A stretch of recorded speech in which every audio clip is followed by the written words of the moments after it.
ဖိုင်တကူကိုကြည့်လိုက်ရတယ်ကလေးလေးကအိမ်ငိုက်ပြီးတော့အမေစုပုံတီးပြီးတော့တော်လိုက်တဲ့ချင်းကိုလိုက်ဆိုပြီးဒီနေ့အချစ်စရာလေးရေးတာကပ်ကြီးကဒါအိတ်ရှင်နေပြီးတဲ့ဒါပေမဲ့ဒါအိတ်လို့မရသေးဘူးလွတ်လပ်ရေးမရသေးဘူးလေ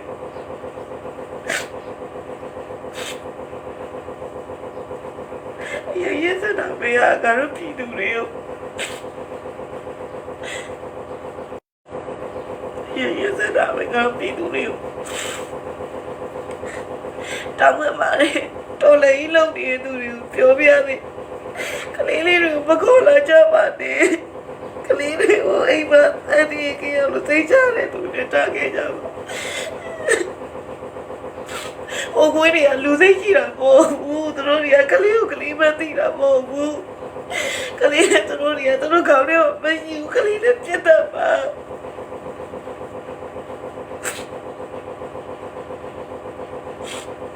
ဘာလို့ပြည်သူတွေမျက်ရည်ကျတယ်လို့နေတော့သွေး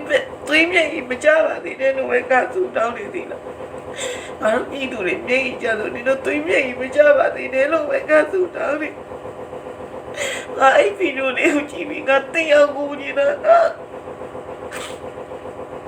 ငါဒီအကောင့်နဲ့အဲ့ငါကို report လို့3ရက်ပိတ်ခံတဲ့အကောင့်က ID တစ်ခုနဲ့တင်တာတော့ငါ post တင်ပြရသေးလို့ post blog ခံတာလို့ငါအဲ့အလေးကို download သွေးထားတယ်မတင်ရသေးဘူးငါ mobile အကောင့်နဲ့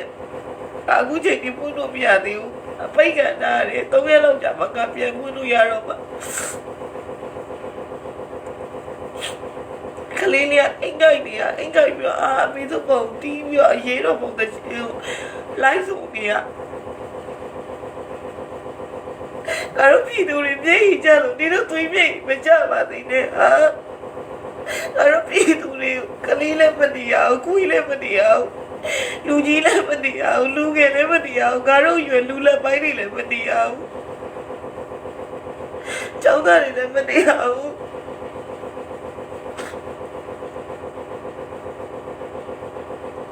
ကာရိုးမျက်ရည်ကျလို့ဒီတော့သွေးမျက်ရည်မကျကြပါသေးနဲ့လို့ပဲဆုတောင်းနေ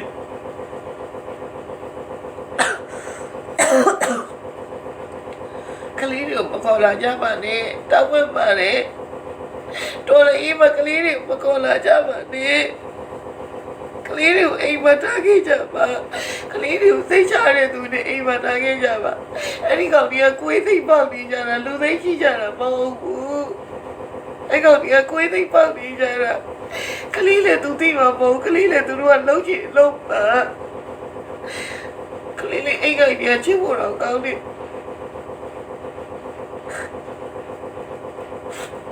မခေါ်လာကြပါနဲ့လို့ဒူရေးလုံးနေချိန်မှာကလေးတွေမခေါ်လာကြပါနဲ့လို့ပဲတောင်းပန်ပြပါတယ်။ဟိုကောင်ကြီးကတနက်ပြည့်ရပြီးတော့ကလေးမသိဘူး။ကလေးလည်းသူတို့လုံးစရာကြီးလုံးပါလေ။ငါတို့ရေးတော့မအောင်တော့ပါပါကလေးတွေမခေါ်လာပါနဲ့။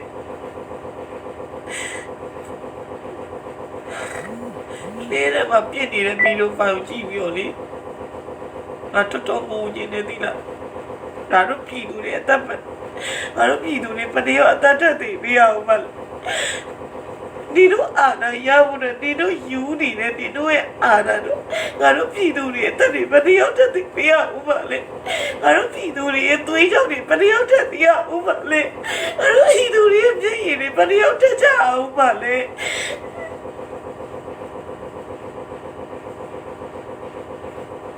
ငါတို့မြေကြီးကြလို့ပြောငါတို့သွေးကြောင်စီးလို့ပြောနေတော့သွေးမြေမကြပါသေးနဲ့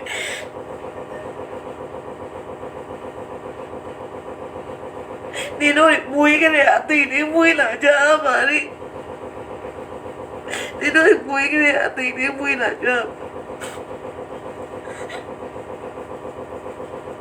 ခုနကမကြီးဟိုက်ချက်ကတနက်ပြစ်တယ်ကြလို့ကြောက်ပြောလီမတေးပြီးလိုက်တာအဲ့ဒါစစ်ကားအဲ့ဟိုက်ချက်ကောအရေးတိုက်တယ်စစ်ကားအဲ့ဟိုက်ချက်ကောအရေးတိုက်တော့ဟိုက်ချက်ကလည်းဘာလို့လုံးဝမသိတော့သူစစ်ကားတိုက်တာခံရမှာဆိုလို့ပြီးတော့ရဲတယောက်ကို တိုက်ပြီးတော့စောက်ရဲတွေသူတို့တီတော့နာလားသူတို့တီတော့နာလားရဲတယ်လားယူနီဖောင်းတွေဝင်ပြီးတော့ဆဲတာစုံစီနေရပဲဆဲပြီးတော့စရိုက်နေကြနေရပဲအဲ့ဒီကားတော့ကနေတရက်စီနဲ့ပြေးလိုက်တာစစ်ကားတွေနဲ့ပြေးလိုက်ဒီလိုအာနာယူလာဒီလိုအာနာလူကြီးလည်းငါတို့ပြည်သူတွေဘယ်နည်းမြေးထဲကြအမှလဲငါတို့ပြည်သူတွေဘယ်နည်းတက်ပြီးတော့သွေးကြောင်စီရအောင်မှလဲ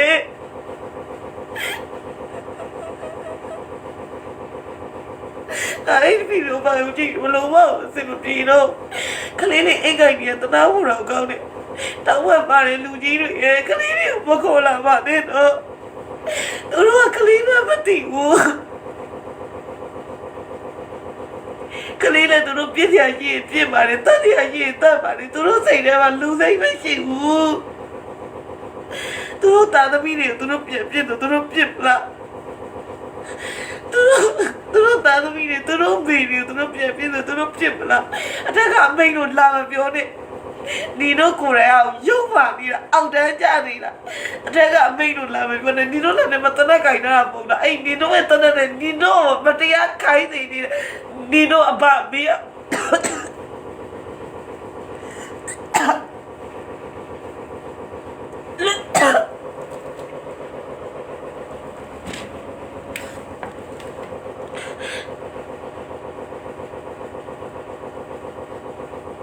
ဒီတို့မတရားခိုက်နေပြီဒီတို့အဖမင်းအောင်လဲဒီတို့အဲ့တနက်တွေပြက်နေဟာငါတို့ပြည်သူတွေကိုပြဖို့မဟုတ်ဘူးလေဒီတို့လည်းတော့ပြီးတယ်တနက်တွေဆိုတော့ပြည်သူရဲဆိုတာပြည်သူတွေကိုတတ်ဖို့မဟုတ်ဘူးလေဟာပြည်သူစစ်သားဆိုတာလည်းပြည်သူတွေကိုတတ်ဖို့တော့မဟုတ်ဘူးလေဟာဒီတို့ဘာလုံးနေရလဲဒီတို့အာဏာယူကိုဒီတို့ကာကွယ်နေရဒီတို့ကတော့ပြည်သူတွေကိုကာကွယ်ဖို့မဟုတ်ဘူးလား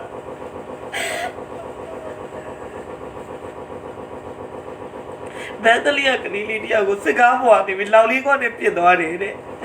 အဲ့ကလေးကလက်သုံးချောင်းထောင်နေ तू သိမလားလက်သုံးချောင်းဆိုတဲ့အတိတ်ပဲ तू သိမလားလူကြီးတွေမတော်မတရားဖြစ်နေတာပြီးလို့ तू ခလေးရဲ့အသိဉာဏ်လေးနဲ့ तू စီကအုံတော့သေးသေးအသိဉာဏ်လေးနဲ့ဒါပတရားဟုဆိုတာကိုပဲသိတဲ့အသိဉာဏ်လေးတစ်ခုနဲ့ပဲ तू လက်သုံးချောင်းထောင်ပြပြဒီတော့လောက်လေးကနေအဲ့ကလေးကိုပြစ်သွားတယ်တဲ့မနေ့ကငါတွေ့တဲ့ပို့ဒီနေ့လေကလေးလေးတယောက်ကအိတ်ကိုက်ကြီးอ่ะအိတ်ကိုက်ကြီးကလေးလေးကိုရောဒီတော့တခုမလုပ်ဘူးလို့ပြောနိုင်လားတောင်းပန်ပါတယ်လူကြီးတွေကိုတောင်းပန်ပါတယ်ကလေးတွေကိုမခေါ်လာပါနဲ့ဒူရေးလုံးတဲ့ချိန်ကျရင်ကလေးတွေမခေါ်လာပါနဲ့သူတို့တွေကလူစိတ်မရှိဘူးကလေးကိုကလေးပဲမသိဘူးလူကိုလူပဲမသိတဲ့အားတွေဘလို့ပါကလေးတွေမခေါ်လာပါနဲ့လို့မြစ်တာရက်ကံပါလေကလေးတွေမခေါ်လာပါနဲ့ဒူရေးထွက်လုံးတဲ့ခါကျရင်ကလေးတွေမခေါ်လာကြပါနဲ့လို့အဲ့ဒီမှာတယောက်လောက်ကိုကလေးလေးတွေကိုစိတ်ချတဲ့လူကြီးတယောက်နဲ့တယောက်လောက်ထားခဲ့ပြီးတော့ကလေးတွေကိုအမှန်တိုင်းပြောရမယ်ဆိုငါကျမလေးတွေရွယ်တာမထွက်သင့်ဘူးငါတို့ရွယ်တွေပဲထွက်ကပါသိလားငါတို့ရွယ်တွေပဲထွက်ကပါငါကျမလေးတွေရွယ်တာမထွက်သင့်တဲ့ရွယ်တွေအခုပါကြီးကငါတို့လေဒီနေ့ဘယ်လီတိတ်မှာအရေးတော်ပုံသွားပြတနက်နဲ့ပြစ်ပြီးတော့လိုက်ဖမ်းနေတယ်တနက်ကိုမိုးပေါ်ထောင်ပြစ်တာမှာတနက်ကိုတော့ဘလောက်ယုံပါလဲဘလောက်ရက်ဆက်လဲဘလောက်မရိုင်းကြလဲဆိုတာပြည်သူတွေကိုတနက်နဲ့ပြစ်ပြီးတော့လိုက်ဖမ်းနေတဲ့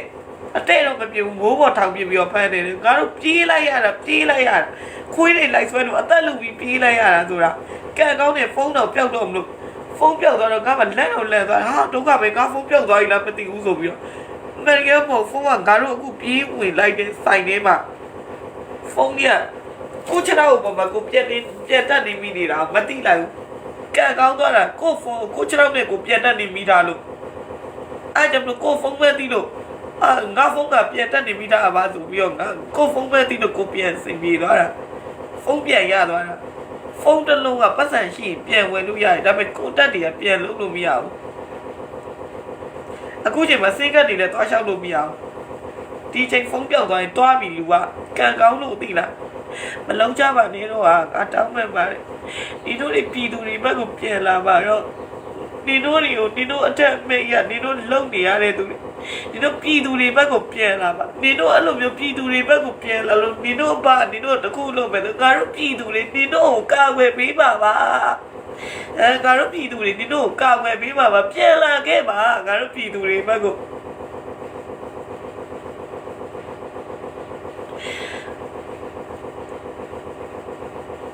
ဒီနေ့ဆိုရင်ငါတို့ဘေလီဒိတ်မှာပြေးလိုက်ရတာဆိုအသက်လူပြီးတော့ပြေးခဲ့ရတယ်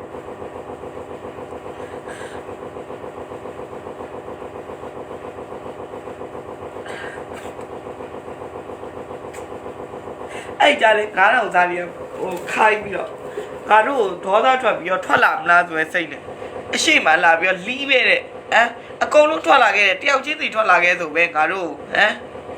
တယောက်ချင်းစီထွက်လာခဲ့နဲ့ငါတို့ကမထွက်ဘူးငါတို့ကမထွက်တော့ဘာလုပ်လဲဆိုတခိုးဆိုင်ကဲတခိုးနဲ့ဆိုင်ကဲတခိုးမျိုးနဲ့ထပ်လုပ်ပြန်အောင်ထပ်လို့တော့ငါတို့ကမထွက်ပြန်အောင်ငါတို့တွေကလူတွေကဘလောက်တော့ညီတယ်ဆိုရင်ဆိုင်ကဲဒီကားတွေခုချိန်မှာခိုးရင်ခိုးသွားဘာမှမဖြစ်ဘူးပတ်စံရှိရင်ပြန်ဝယ်လို့ရတယ်လှုပ်ချင်တာလှုပ်သွားဆိုပြီးငါတို့ကငြိမ်တော့ဘလို့ထပ်လှုပ်လိုက်လဲဆိုတော့ဆိုင်ရှင်တွေထွက်လာပြီအိမ်ရှင်တွေထွက်လာပြီဆိုင်ကဲတခိုးပိုင်ရှင်တွေထွက်လာပြီအထက်ကလူတွေမထွက်ဘူးလားနဲ့ဒီတော့ကွက်တွေကိုငါတို့ကသိတယ်88လို့စောက်ချိုးနေတယ်2021မှာလာမချိုးနဲ့နော်88လို့စောက်ချိုးမျိုးနဲ့2021မှာလာမချိုးနဲ့အခုချိန်မှာငါတို့ကလေသိလားစီးစိမ်ဥစ္စာတွေအတွက်ဒီမိုကရေစီရရှိဖို့ငြိမ်းချမ်းရေးရရှိဖို့ပဲငါတို့ကသိတာနော်အဲ့ဒီစီးစိမ်ဥစ္စာတွေနင်တို့ယူသွားအဲ့ဆိုင်ကယ်ကားတွေတခိုးမအော်နဲ့အဲ့အော်နေရတာယူသွားနင်တို့သိလို့ချင်းလေပတ်စံရှိရင်ပြန်ဝယ်လို့ရရှင်းလားနင်တို့တောင်မှပဲစောက်ဆံမရှိလို့ပတ်စံ9000နဲ့ပတ်စံ1000နဲ့ပတ်စံ9000နဲ့ပတ်စံ8000နဲ့နင်တို့နေသားနေနဲ့လိုက်နေရတာမဟုတ်ဘူးလားဘူးမသိဘာမသိလာဆဲတဲ့ဟာတွေကရှိသေးတယ်ဘာကနဲ့နင်တို့အဘဘလောက်ကောင်းတယ်နင်တို့ပေါ်မှာနေရတော့တန်းရလို့နေရမျိုးမှာစံချမ်းစားပေးချမ်းစားပြီးတော့နေရတဲ့အကောင်မတွေအမြဲလာပြီးတော့ဘာကနဲ့နင်တို့အဘကိုဖေးမမြောက်နဲ့နော်ချိန်တိုင်းနင်တို့အဘကလေအခုချိန်မှသာနင်တို့ကောင်းပြရင်ကောင်းပြလိမ့်မယ်ပြီးတော့နင်တို့အဲ့လိုနေးမှာနင်တို့ရဲ့ခေါင်းတွေကိုအဲ့လိုပြဝင့်နေအောင်နေးမှာသိလား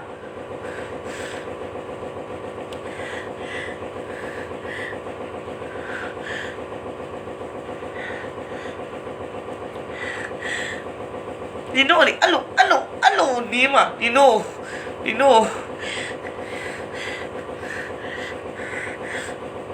ငါကောင်းတော့မစောက်တောင်းသားမှာ report ထူရလားနင်တို့ဘာတွေဘာကောင်းတယ်လို့နင်တို့ထင်နေနင်တို့အချိန်နဲ့နင်တို့ဘာတွေအဲ့လိုဖိနေပြီးတော့ဒီမှာနင်တို့တွေကို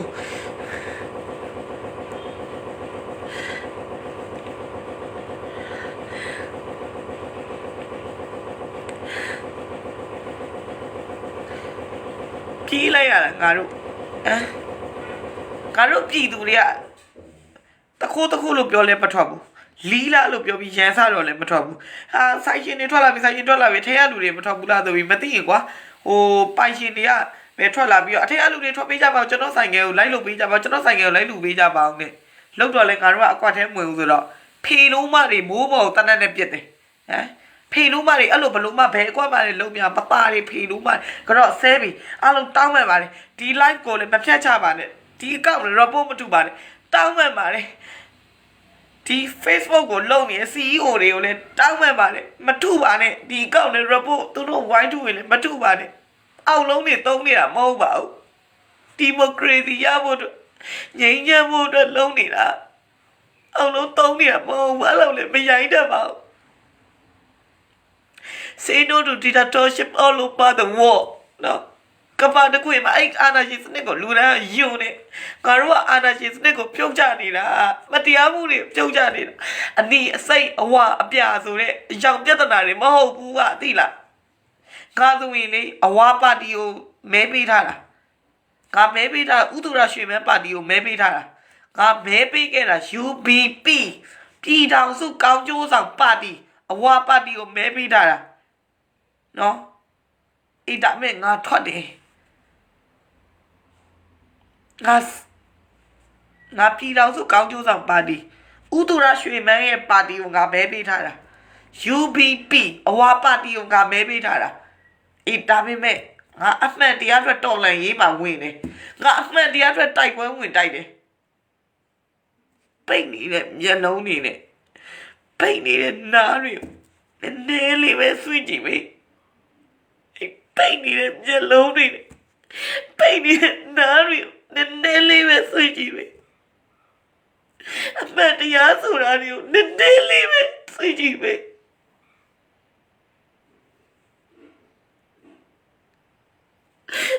မတော်မတရားဖြစ်နေတာတွေကိုနည်းနည်းလေးပဲဒီလိုဆွကြည့်ပေးသမှာအဒီအစိမ်းအဝါအပြာဆိုအရောက်ပြဿနာဖြစ်နေတာမဟုတ်ဘူးနော်မတော်မတရားဖိနှိပ်နေတဲ့အာဏာရှင်စနစ်ကိုငါတို့ကန့်ကွက်နေတာဒီတော့နည်းနည်းလေးပဲဒီတော့အမှန်တရားလေးတစ်ခုစာနာစိတ်လေးနဲ့ကိုကြီးစားစိတ်လေးနဲ့အမှန်တရားလေးကိုနည်းနည်းလေးပဲဒီတော့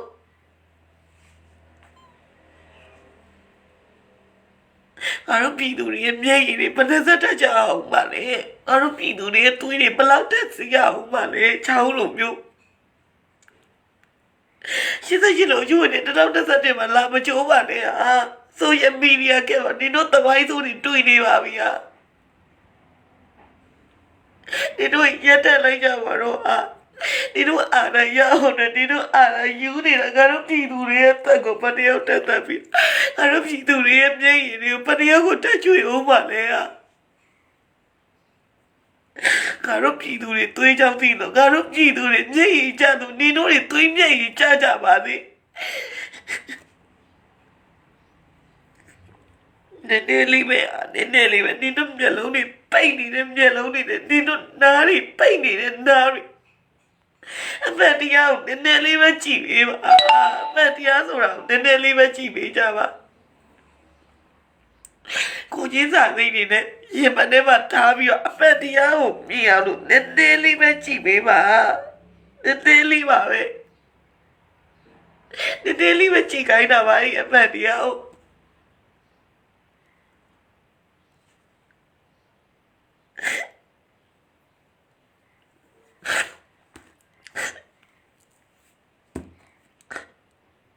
ကိုကြီးစားတရားလေးထားကြပါလား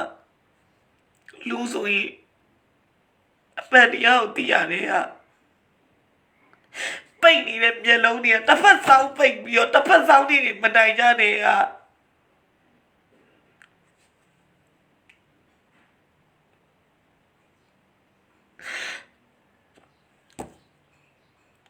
အဲ့အမှန်တရားကိုနည်းနည်းလေးပဲကြည့်ပြီး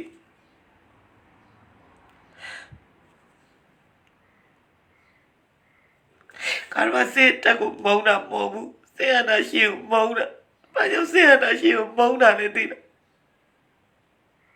ပြည်သူတွေကိုသူတို့ကလက်သက်ရှိတယ်ဆိုတော့တိုင်းပြီးသူတို့ပြန်တတ်နေကြလို့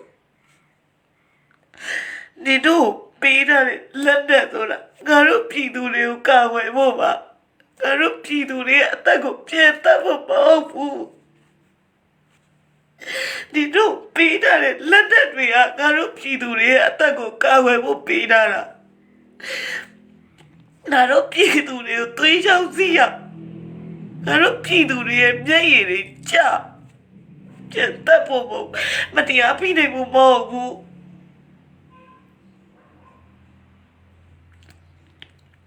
ငါဒီနေ့ပဲဖေလီမအသက်လူပြီးပြေးလာခဲ့ရပြီပုံနေတဲ့ငါတို့ဆိုင်ရှိတာကိုလာပြီးတော့9000စားတွေကိုလွတ်ပြီးတော့ရန်စားလိုက်သေးရဲ့အဲ့လိုမျိုးရန်စားလို့ပြရတော့ငါတို့ပြည်သူတွေကမထွက်တော့တနတ်တွေပြစ်ဖောက်လိုက်သေးရဲ့ဒီတို့ရဲ့အမှန်တရားလေးတွေကိုနည်းနည်းလေးပဲကြည့်ပေးကြပါကိုကြီးစားတရားလေးတွေစာနာစိတ်လေးကိုငြိမ်ချမ်းခြင်းလေးကိုဒီတို့စီလုံးနဲ့ဒီတို့အခုပိတ်နေတဲ့ဒီတို့မျက်လုံးတွေအမှန်တရားကိုအမှန်တရားနဲ့မမြင်ပဲအပေါက်ဖုံးနေတဲ့မျက်လုံးတွေအပေါက်ဖုံးနေတဲ့အတ္တ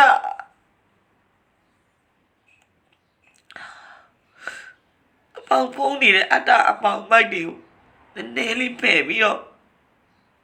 ကိုကြီးသားတရားလေးထားပြီးနည်းနည်းလေးပါမယ်နည်းနည်းလေးပဲကြည့်ပြီးပါ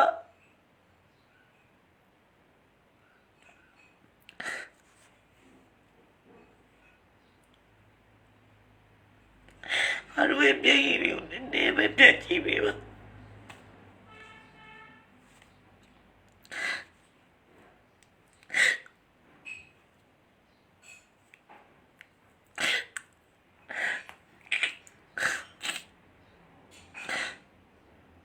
2021မှာ live now ဆိုရင်တပွားကဒီတို့ပြားထုတ်နေပြီတိလား88လို့အချိုးတွေဒီတို့ချိုးလို့မရတော့တတိယပေါက်နေလဲပိတ်လို့မရတော့ဒီတို့ရဲ့ရုပ်ပါမှုကဘာတိနေပြီအဲ့ဒါကိုလာပြီးတော့ယုံနဲ့စစ်သားစုပ်နေနဲ့ယုံနဲ့စစ်သားရဲ့မိန်းမတွေစစ်သားရဲ့သားသမီးတွေကိုငါတခုမေးချင်တယ်ဒီတို့အဘဒီတို့ဘာဘလောက်ကောက်ပဲလို့ဒီတို့ထင်လေဒီတို့ရဲ့အဘမင်းအောင်လိုက်ရသူ့ကောင်းကျိုးအတွက်ပဲကြည်တာသူ့ကိုကျိုးအတွက်ပဲကြည်တာအခုခဏလေးကောင်းပြလိမ့်မယ်နောက်ပြီးအဲ့ဒီတို့စစ်တက်တက်လို့စစ်သားနေတယ်ဒီတို့အောက်ခြေဝင်တဲ့သားနဲ့အောက်ခြေသားသမီးတွေအဲ့လိုသူ့ချတော့နဲ့အဲ့လိုဖိပြီးတော့ဒီတို့မတော်မတရားဖိနေမှာသိလားသစ္စာတွေခံမနေကြနဲ့ဟမ်သစ္စာတွေခံမနေကြနဲ့နင်တို့တွေနင်တို့သစ္စာခံနေတယ်နင်တို့ဘာနင်တို့အဲ့လိုနင်းချေမှာသိလားနင်တို့သစ္စာတွေခံမနေကြနဲ့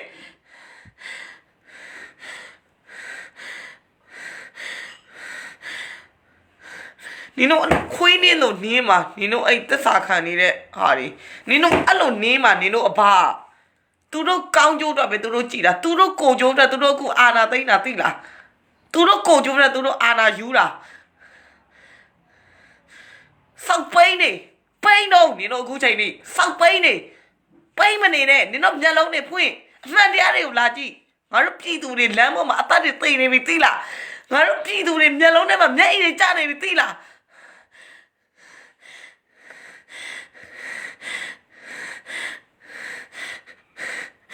ကြည့်တာငါတို့တွေကိုနင်တို့အပတွေမြောက်လီနဲ့မြမတမှာငါတို့ပြည်သူတွေကကဲလုံးနဲ့စားပေါက်တာပါဆိုတဲ့အားတွေကိုယုံမနေနဲ့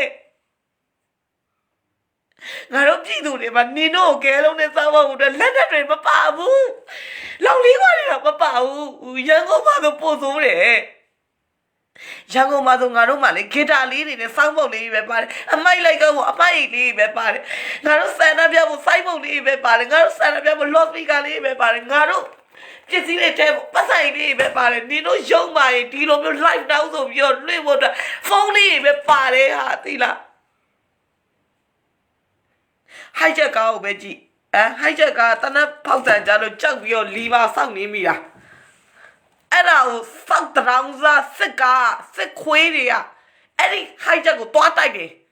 hijack ကအကြောက်လို့ပြီးအသက်လူပြီးပြေးတော့ရဲသူ့ဘာသူရှေ့တိုးပြီးတနက်နဲ့ပြစ်နေတဲ့ရဲတယောက်ကို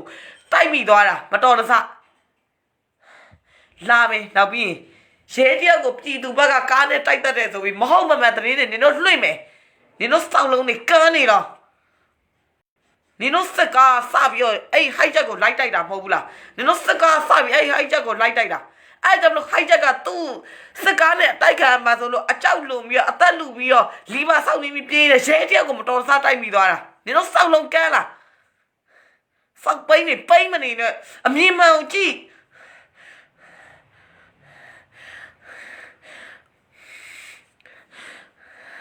ဟမ်ယူနီဖောင်းတွေဝတ်ထားရဲနေတဲ့စောက်ချက်မရှိဖီးစောက်ရမ်းယွန်းနေသူတို့ရဲကိုထီတော့ဟမ်စရိုက်တွေဆဲတာငါလုံးမသားဟဲခွေးဟဲငါလုံးမခွေးငါလုံးမကအဲ့ကောက်လိုက်ဆိုပြီးဟမ်စောက်ချက်မရှိဟမ်လူဝင်ရသုံးပြီးတော့ရဲတွေရောကားတွေရောနဲ့လိုက်ပြီးတော့ကားနဲ့လိုက်တိုက်ရဲတွေကတနက်နဲ့လိုက်ပြစ်ဟမ်မြင်လားစောက်ပိန်းနေပိန်းမနေနဲ့ကြည့်အမှန်တရားတွေကိုငါတို့ပြည်သူတွေ live လွှင့်နေတာမြောက်တီနဲ့မြမတန်အောင်ပဲကြည့်ပြီးယူမနေနဲ့သိလားမြောက်တီနဲ့မြမတန်အောင်ပဲကြည့်ပြီးယူမနေနဲ့ Nino ba, Nino, the Rema, Bible, the Yami, the Yamada, the Chico Bera. Internet, I will live your Chimila. Internet, I will live your Chimila. Any bomb, Nino Pianola. Sakina de Bonnie, 5 plus a Bonnie. I'm at Evo Channel 7. Bonnie. Kimi Navy, Tota Navy, denying an hour ballet, you know, all over. Oh, Nasatalama TV, oh, TV, Sanso Day. I go follow TV, the Bonnie. Follow TV, the Matona Mongaro, phone in a dry mirror, Chino Yard TV mule. Every TV I need to say, phone in a dry mirror, internet of Tono Yard TV mule, a Bonnie B. Palenino, you know, Nasatalama TV, Sanso Day. In another day, how we are young in the mother may. Chimila. Any ball piano, Halan in Ori. Huh? Quantanai Gasoline, Korea got a deal guard, Jana Bamamshi. Konai Gazone, Korea got a deal guard, Jana Bamamshi. Nasalina, Mashi. Tango Senai, Tango Gunai. Nabi Naru Chiare Saga, Nene, Turo Tele Joya, Yamya. Saga tonight the Joya Lisangamni. Saga tonight the Ria Night what? A boy pianoginala, you know it. Oh no, they don't ya. No? Nino, take the bello of Bureau, oh no, bello of Bureau me. No, oh no, they don't. Oh no, Beno of Bureau me, take the Beno of Bureau. Oh no, don't, Nino ba. Nino below look how they run, Nino, oh no, net way. So pain in it. Nino yellow net point, Nino, not sweet. Me and I met the owl. So pain in a payment is on it, Nino Gucci. Eh? Oh no, you know, oh no, they must go. As you know, me or chain labio. Me labido, eh. Mi piapido ha. Mi labido, eh. Mi piapido ha. Hey, what? Piano no la, you know it. Lulo, tui. Lulo sana. Luso in Nadia meow tea.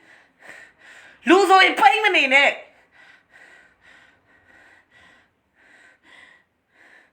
How they go to me, Emma? Beliani, your Tanana Pipago, the Vitamino Tassom, your Pila, Ali.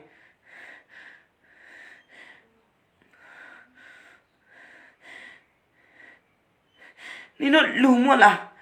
Madia, gee, a Madia, me. Nino yellow nail, point, Nino Nadio, so now.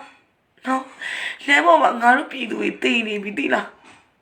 Never Garupi, one at P2 me, Dazu, Yay, gee. Didn't lay that ma. Now we have found around that pay no Maria, Pio make it up. Tongman, I'll know need told me. Now we have Joe, my south around that Pania, Sequania, Sejonia, Papione. Jango up Iduria. Now they want a Sapilova. Jango up Iduria, Sata Kailova. Naru Jango up Idurima. Now they call him a pau. Get on never Jaika. My 80 never Jaika, ye Pasai never Jaika. Phony never Jaika, Shena to do. Some of the money never Jaika, ye lost me can never Jaika, ye Simon never Jaika. I don't know para, I don't para. My God would lay leave a pie. Fuck by the payment on it. Nino, pa, I don't need to be Nino, alumio, oh, below your me. Ponza, what they take Nino, I look pay on low taratilla. I look pay on low taratilla, Pina Mata on low taratilla. Pina Matate Harry, surgery of spicy, eh? Pina Matadari. Pina Matate Harry. Oh no, she the Harry. Oh no, to eat up. Oh no, they lam long. Oh no, way. No, you know it. Told I the twilight and be let you out Jadai. Natini Peliani at a Louis Pigano. Tanap Paulo. Sultanadan in a lobby or change on it. Tati Sheila, another chubby Pido is like it. နင်တို့ကလက်သိနဲ့ထိုးရင်ငါပါသက်စေးချမှာလက်ချင်းချမယ်လားလက်သိနဲ့ထိုးလားပါချမယ်ပါသက်စေးရိုက်မယ်ငါတို့တွေကလေ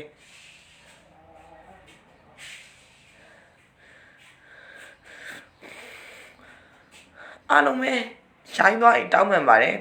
ခွင့်လွှတ်ကြပါဒေါသရရမ်းထွက်နေပြီတောင်းပန်ပါတယ်